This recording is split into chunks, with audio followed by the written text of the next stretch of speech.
مسلم league نون ضلع حیدرآباد کے general secretary Hanif Siddiqui نے کہا ہے کہ مشرف نے ڈالروں کے عوض ڈاکٹر عافیہ صدیقی کا سودا کیا ہے۔ حیدرآباد پریس کلب پر ڈاکٹر عافیہ صدیقی کو امریکی عدالت کی جانب سے دی جانے والی 86 سال کی سزا کے خلاف مسلم لیگ نون اور مسلم اسٹوڈنٹ فیڈریشن کی جانب سے احتجاجی مظاہرہ کیا گیا۔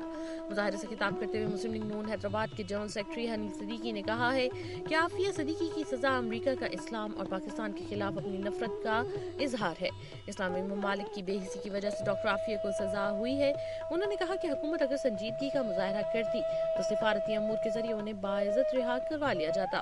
ان کا کہنا تھا کہ پرویز مشرف نے انہیں ڈالروں کے عوض امریکہ کے حوالے کیا ہے۔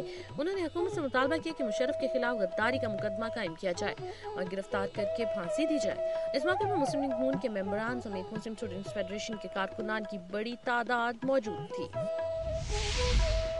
ڈاکٹر عافیہ صدیقی کی امریکی عدالت کی جانب سے 86 سال کی سزا کے خلاف متحدہ کے قائد الطاف حسین کی ہدایات پر متحدہ کے زونل آفس سے ایک بڑی احتجاجی ریلی نکالی گئی، جس میں بڑی تعداد میں خواتین اور کارکنان نے شرکت کی۔ ریلی کی قیادت متحدہ کے صوبائی وزیر نثار پنور اسلم شیخ اور زونل انچارج شیراز مسعود خان کر رہے تھے۔ اس موقع پر متحدہ کے علاوہ ریلی میں جماعت الصالحین، سنی تحریک، فنکشنل لیگ، نظام مصطفیٰ پارٹی، انجمن تاجران اتحاد کے رہنما نے بھی شرکت کی۔ ریلی مختلف راستوں سے ہوتی ہوئی نواب شاہ پریس کلب پہنچی، جہاں منعقدہ احتجاجی مظاہرے سے خطاب کرتے ہوئے مقررین نے کہا کہ عافیہ صدیقی قوم کی بیٹی ہے، جسے امریکہ نے عدالتی دہشت گردی کے ذریعے 86 سال کی سزا دے کر پاکستانی قوم کی غیرت کو للکارا ہے۔ اس فیصلے سے ملک میں امریکہ کے خلاف مخالفت اور نفرت میں مزید اضافہ ہوگا۔ مقررین نے امریکی حکومت سے پرزور مطالبہ کیا کہ پاکستان کی اس مظلوم اور بے گناہ بیٹی کو فی الفور رہا کرتے ہوئے ان پر قائم جھوٹے مقدمات کو بھی ختم کیا جائے۔ بصورت دیگر پاکستانی عوام اپنی بیٹی کی رہائی کے لیے سڑکوں پر نکلنے پر مجبور ہو جائیں گے، جس کا ایک مظاہرہ پاکستانی قوم نے متحد ہو کر اس عوامی سمندر کے ذریعے ثابت کر دیا ہے۔ ناظرین، سندھ سے موصول ہونے والی رپورٹس اور خبریں آپ نے ملاحظہ کی۔ اب آپ کو لیے چلتے ہیں صوبہ بلوچستان کی جانب اور نظر ڈالتے ہیں بلوچستان کی چند خبروں اور رپورٹس پر۔ ناظرین، انٹر کالج آوران ضلع بھر کا واحد تعلیمی ادارہ ہے جو طلباء کی عدم دلچسپی کے سبب ویران رہتا ہے۔ 1 مہینے سے زائد کا عرصہ گزر جانے کے باوجود کالج میں ایک طالب علم بھی دکھائی نہیں دیا۔ مزید تفصیلات جانتے ہیں شبیر رخشانی کی اس رپورٹ میں۔ انٹر کالج آوران جو حکومت بلوچستان کی جانب سے منظور کیا جانے والا ضلع آوران کا واحد تعلیمی ادارہ ہے جو طلباء کی عدم دلچسپی کے سبب ویران رہتا ہے۔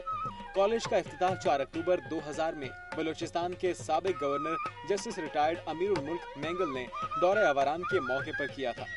انٹر کالج آوران میں ایک وقت ایسا بھی تھا جب یہاں رونق ہوا کرتی تھی اور طلباء محنت کر کے اچھے نمبروں سے پاس ہو کر مختلف بڑے اداروں میں ایڈمیشن حاصل کرتے تھے، لیکن وقت کے ساتھ ساتھ اس تعلیمی ادارے کی رونقیں مان پڑ گئی ہیں۔ نہ طلباء میں وہ جوش و جذبہ پایا جاتا ہے اور نہ علاقے کے عوام اس ادارے کی رونقیں بحال کرنے کے لیے اپنی کوششیں بروئے کار لا رہے ہیں، جس کا اندازہ اس بات سے بخوبی لگایا جا سکتا ہے کہ 1 مہینے سے زائد کا عرصہ گزر جانے کے باوجود کالج میں ایک طالب علم دکھائی نہیں دیتا۔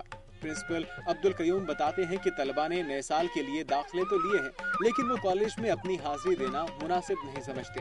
گو کہ ایک وقت کالج کا سٹاف کم تھا، لیکن اس سال گورنمنٹ نے 4 مختلف مضامین کے لیکچرار کی تعیناتی کے ساتھ ساتھ آغاز حقوق بلوچستان پیکج کے تحت آسامیوں میں سے 5 اسسٹنٹ لیکچرار کی اسامیاں فل کر کے سٹاف کی کمی کو پورا کر دیا ہے، لیکن طلباء میں تعلیمی رجحان بالکل ختم ہو گیا ہے۔ کالج کے مسائل بیان کرتے ہوئے عبد القیوم کا کہنا تھا کہ کالج میں ٹرانسپورٹیشن، بجلی، سٹاف کی رہائش، پانی جیسے مسائل درپیش ہیں، جن کے حل کے لیے حکام بالا کو آگاہ کیا جا چکا ہے۔ دوسری جانب کالج کے کلاس رومز پر تالے لگے ہوئے ہیں، لائبریری بند ہے، جبکہ سائنس کی مضامین کے پریکٹیکل کے لیے حکومت کی جانب سے پہلی دفعہ سامان دیا گیا تھا جو اب بالکل ناکارہ ہو چکا ہے، لیکن اس کے بعد سے سائنس کی مضامین کے لیے کوئی سامان مہیا نہیں کیا گیا۔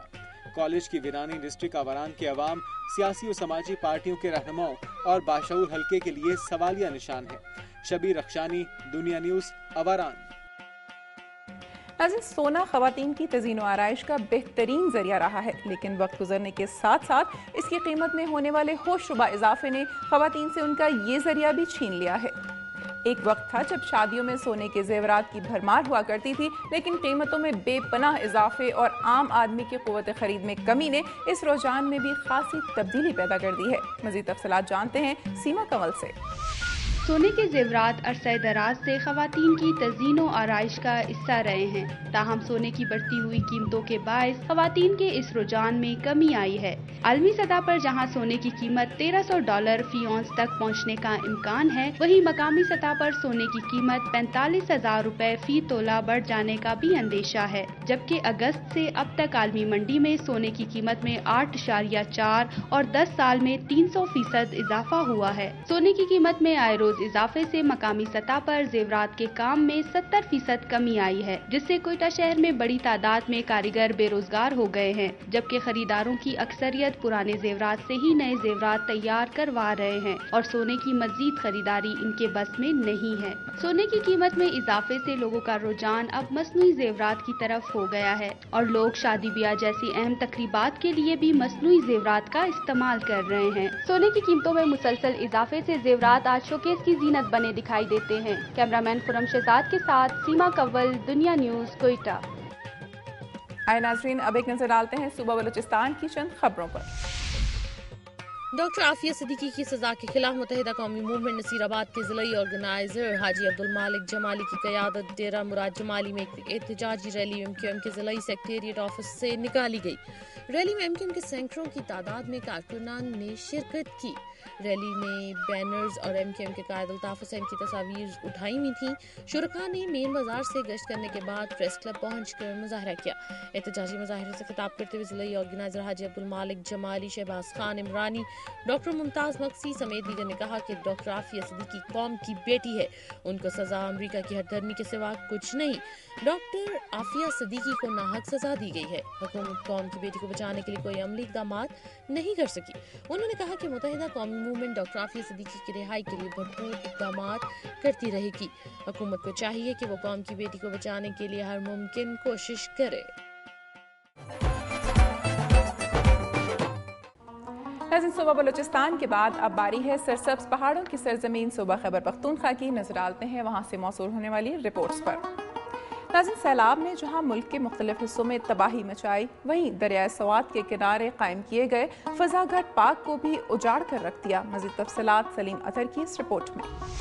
سوات میں حالیہ سیلاب سے جہاں دیگر املاک تباہ ہوئے، وہیں اس سیلاب نے منگورہ کا واحد فضا گھاٹ پارک بھی اجاڑ کے رکھ دی۔ فضا گھاٹ پارک منگورہ سے 2 کلومیٹر کے فاصلے پر دریائے سوات کے کنارے آباد ہے۔ وہ دریائے سوات جو کبھی اس پارک کی خوبصورتی کو دوبالا کرتی تھی، گزشتہ مہینے دریائے سوات میں آنے والا سیلاب ہی اس کی تباہی کا باعث بنی۔ اس سے پہلے یہ بہت اچھا تھا، بہت خوبصورت تھا، لیکن سیر کے لوگ ادھر بہت زیادہ آتے تھے، کراچی سے، باہر سے، ہم بھی یہاں سیر کرتے تھے، لیکن ابھی اس کے وہ رونق نہیں ہے۔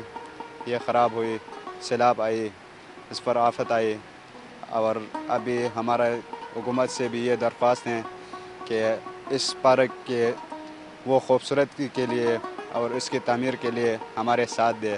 دریائے سوات کے کنارے آباد ہونے کی وجہ سے پارک آنے والے سیاح پارک کے کنارے بیٹھ کر دریائے سوات کی خوبصورتی کا نظارہ کرتے تھے، لیکن گزشتہ مہینے آنے والے سیلاب سے اس پارک کی پشتی بھی سیلابی پانی کی نظر ہو گئے ہے، جس سے اس پارک کے کنارے بیٹھ کر دریائے سوات کا نظارہ کرنا اب کسی خطرے سے خالی نہیں ہے۔ ہم حکومت سے یہ مطالبہ کرتے ہیں کہ بھائی اس کا بہت خوبصورتی تھا اور اس میں بہت باہر سے بھی لوگ آتے تھے، یہاں رہتے تھے، تو اس کا ابھی یہ کرنا ہے کہ حکومت کو ہمارا یہ درخواست ہے کہ اس میں کوئی پیسہ خرچ کر کے اس کو واپس ہی اپنا وہ رونق پہ لائے، کیونکہ باہر کے لوگ آ جاتے ہیں یہاں پر، تو یہ اس کا تو یہ حالات ہے، ٹوٹا پھوٹا پڑا ہے اور اس کا کوئی غور ہوتا ہی نہیں ہے۔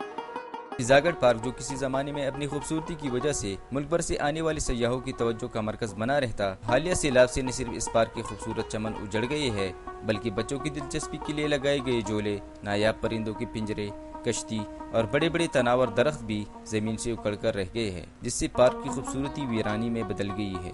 قدرتی آفت سے تباہ شدہ اس پارک کی دوبارہ بحالی تاحال شروع نہیں کی جا سکی ہے، جو کہ ضلعی انتظامیہ کی غفلت کا مبولتا ثبوت ہے۔ حکومت دیگر تباہ شدہ املاک کی تعمیر نو کے ساتھ ساتھ فضا گھاٹ پارک کی دوبارہ بحالی پر بھی خصوصی توجہ دے۔ کیمرہ مین انور انجم کے ساتھ سلیم اطہر، دنیا نیوز، فضا گھاٹ پارک، سوات۔ ناظرین، یہاں وقت ہوا ایک بریک کا، جس کے بعد آپ ملاحظہ کیجیے